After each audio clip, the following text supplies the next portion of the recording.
Jeudi 29 janvier 2009. Alors que je priais, à partir de Jean 17, comme je le fais chaque jeudi en présence du Saint-Sacrement exposé, il m'a été donné de comprendre que Satan ne pouvait pas rompre le corps physique du Christ durant sa passion.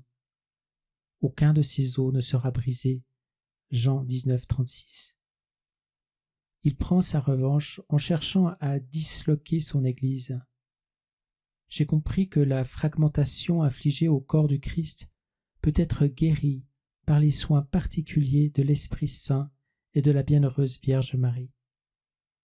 Le corps mystique du Christ requiert l'action délicate et parfaite des mains très pures de Marie.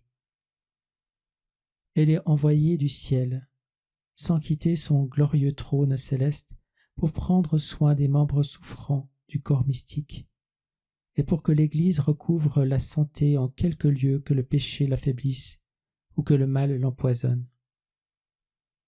Il ne peut y avoir et il n'y aura pas de complète restauration de l'unité avant que le rôle que Dieu a confié à la mère de Jésus ne soit reconnu et confessé.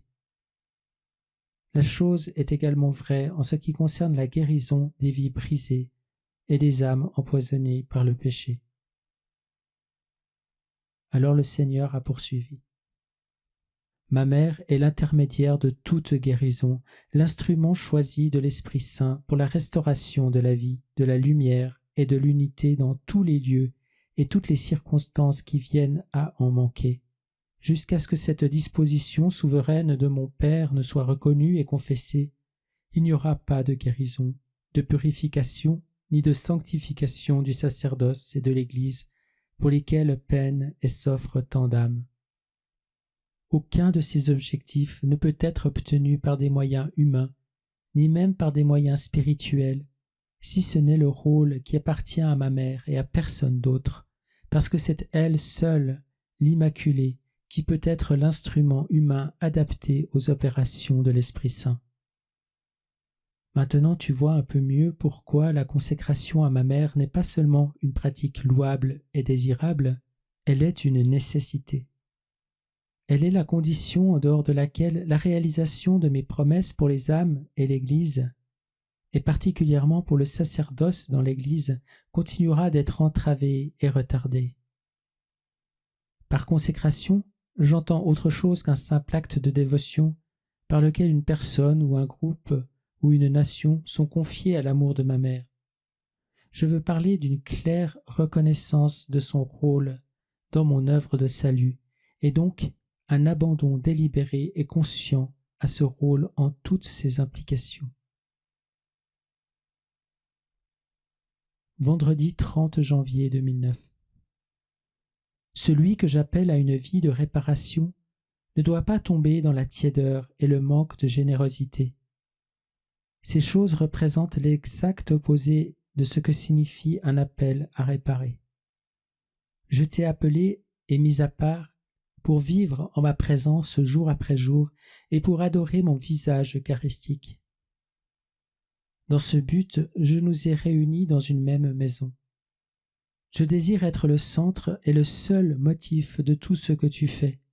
Vis ta vie pour moi et modèle tes journées autour de mon désir de t'avoir et de te garder devant mon visage eucharistique, proche de mon cœur ouvert.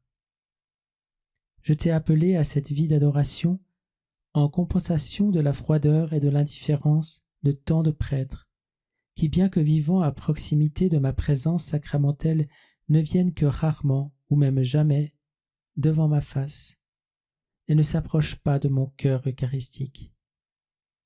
C'est l'une de mes grandes tristesses, que les hommes que j'ai choisis et mis à part pour être mes amis et mes prêtres manifestent si peu d'intérêt à rester en ma compagnie, à écouter ce que j'ai à leur dire, à épancher leur cœur devant moi. Je les attends, je guette leur arrivée, et je reste déçu parce que si peu de mes prêtres comprennent qu'en instituant le sacrement de l'amour, mon désir était que les prêtres qui offrent mon sacrifice et nourrissent mon peuple avec mon corps et mon sang trouvent aussi dans ma présence eucharistique le remède à toute solitude, toute crainte et à tout besoin d'amour, amour dont je cause en eux le désir. ils souffrent d'un grand vide dans leur cœur, sans l'amour pour lequel ils ont été créés. Je suis proche d'eux, je les attends. Pourquoi ne viennent-ils pas à moi? Je veux que tu viennes à moi et que tu demeures devant ma face pour eux et à leur place. C'est la réparation que je te demande. C'est la raison pour laquelle je t'ai amené ici. Ne me déçois pas. Viens à moi. Demeure avec moi. Je te parlerai cœur à cœur et tu te réjouiras de reconnaître ma voix. Tu me réconfortes en venant à moi et je te donnerai toute la consolation de mon amitié eucharistique, tout comme je l'ai donnée à Jean, mon disciple bien-aimé. Jean a appris très rapidement, éclairé par l'Esprit Saint, à discerner ma présence dans la fraction du pain, et ainsi il prolongeait son temps devant moi et trouvait dans ma présence sacramentelle l'expression la plus complète de cet amour jusqu'à la fin qu'il a évoqué dans ses écrits. Sois pour moi un autre Jean, sois l'ami et le consolateur de mon cœur eucharistique. À travers toi, si tu es fidèle, je ramènerai à moi beaucoup de prêtres.